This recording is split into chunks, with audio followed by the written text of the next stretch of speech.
We're going to be addressing the Freemasonic influence of the 1905 and 1917 revolutions in Russia. These red revolutions. Masonry promoted gradual reform, ethical self-cultivation, elite responsibility, universal fraternity, abstracted from class. It did not abolish property, arm the masses, call for dictatorship of the proletariat.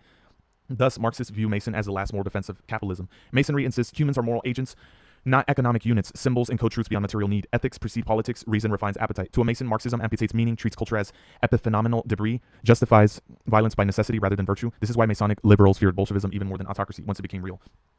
Marxist materialism fundamentally conflicted with Masonic moral symbolism. And this is my final statement. As Marxists reduce ethics, religion, and culture to expressions of material class relations, this happened while Freemasonry upheld universal moral principles and symbolic ethics independent of economic structure. Through Masonic liberals and Menshevik Marxists briefly aligned, though these two aligned briefly, their legalism and stage development, Marxists ultimately condemned Masonry because of its bourgeois idealism, and Masons viewed Marxist reductionism as a nihilistic collapse of ethical meaning. That is why the Freemasons did not proliferate these, they might have helped proliferate it, but they weren't the sole catalyst of these revolutions of 1905 and the successful 1917 Red Revolution.